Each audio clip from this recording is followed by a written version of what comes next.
Hey there, friends. It's me, Baby Shark. Today we're going on an amazing adventure. I love to learn about science. I swim through the ocean, looking for new things to discover. My big eyes sparkle with curiosity, and my tiny fins are always ready to explore.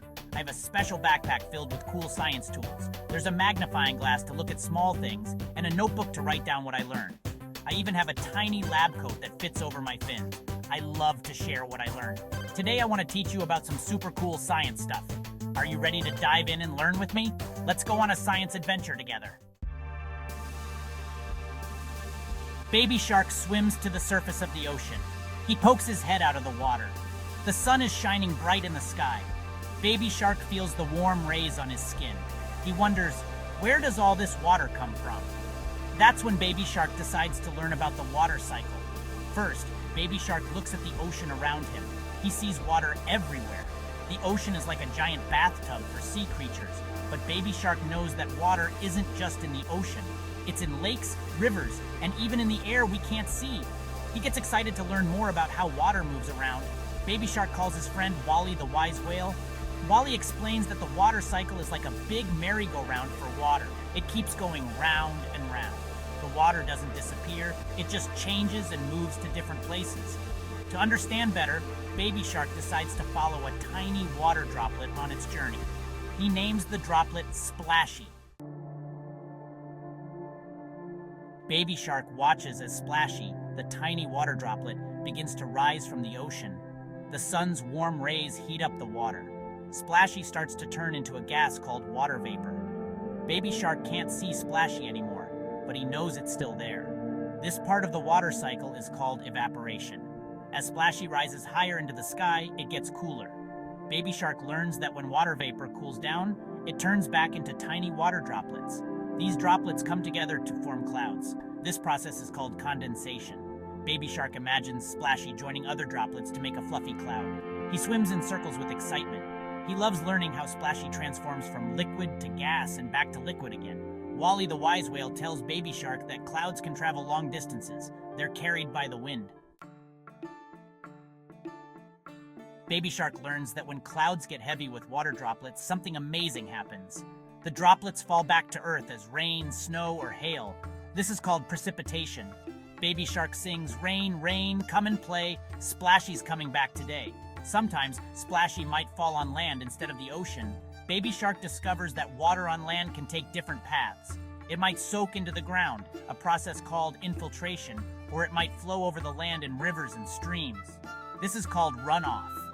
Either way, most water eventually finds its way back to the ocean. The water cycle is complete. Baby Shark realizes that the water cycle never stops. It's always moving and changing. Section 5. Baby Shark's Simple Machine Adventure. After learning about the water cycle, Baby Shark is ready for a new science adventure. He decides to explore simple machines. These are tools that make work easier. Baby Shark knows that even sea creatures use simple machines sometimes. He can't wait to discover more about them and share with his friends. Baby Shark swims to his favorite coral reef. He sees his friend Ollie the octopus trying to move a big rock. Ollie is having a hard time. Baby Shark remembers learning about levers. He finds a long piece of coral and shows Ollie how to use it as a lever. They put one end under the rock and push down on the other end. The rock moves easily. Baby Shark and Ollie cheer with joy. Next, Baby Shark spots his crab buddy Pinchy trying to lift a heavy seashell. Baby Shark has an idea. He grabs some seaweed and shows Pinchy how to make a pulley. They loop the seaweed over a branch of coral and attach it to the shell. Section 6. Levers and pulleys, making work easier. Baby Shark decides to teach his friends more about levers and pulleys. He gathers a group of young sea creatures for a science lesson. Baby Shark explains that a lever is like a seesaw. It has a fulcrum, which is the center point. When you push down on one end, the other end goes up. This makes it easier to lift heavy things. To demonstrate, Baby Shark sets up a small lever using a piece of driftwood and a round pebble. He puts a heavy seashell on one end, then he pushes down on the other end. The seashell lifts up easily.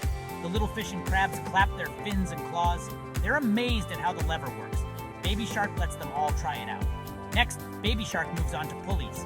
He explains that a pulley is like a wheel with a rope around it. When you pull on one end of the rope, it makes it easier to lift something on the other end. Baby Shark uses a round piece of coral and some seaweed to make a simple pulley. Section 7, Wheels and Ramps Rolling Through Science. Baby Shark's simple machine lesson continues with wheels and ramps. He tells his friends that wheels make it easier to move things. Instead of dragging something along the ground, you can roll it. This uses less energy. Baby Shark finds a round shell and shows how it rolls smoothly along the ocean floor. The young sea creatures are amazed at how far it can go with just a little push. To show how wheels work even better together, Baby Shark creates a little cart. He uses a flat piece of coral for the base and attaches 4 round shells as wheels. He puts a small rock on the cart and gives it a gentle push. The cart rolls far across the sand. The sea creatures cheer and clap. They take turns pushing the cart and riding on it. Next, Baby Shark introduces ramps. He explains that a ramp is a sloped surface that makes it easier to move things up and down. Baby Shark builds a small ramp using a piece of driftwood. Section 8, Baby Shark's Garden Exploration. After learning about simple machines, Baby Shark is ready for a new adventure. He decides to explore how plants grow. Baby Shark swims to a beautiful underwater garden.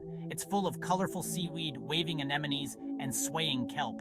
He wonders how these ocean plants grow without soil like land plants. Baby Shark meets his friend, Sammy the seahorse. Sammy lives in the underwater garden and knows a lot about sea plants. Sammy explains that sea plants don't need soil. They absorb nutrients directly from the water through their leaves and stems. Baby Shark is amazed. He learns that sea plants, like kelp, have special air bladders that help them float upright in the water. Baby Shark notices something interesting. Some of the sea plants have parts that look like roots. Sammy explains that these are called holdfasts. They anchor the plants to rocks or the ocean floor. Section 9, From Seed to Sprout, The Magic of Growth. Baby Shark and Sammy the seahorse visit a tide pool near the shore.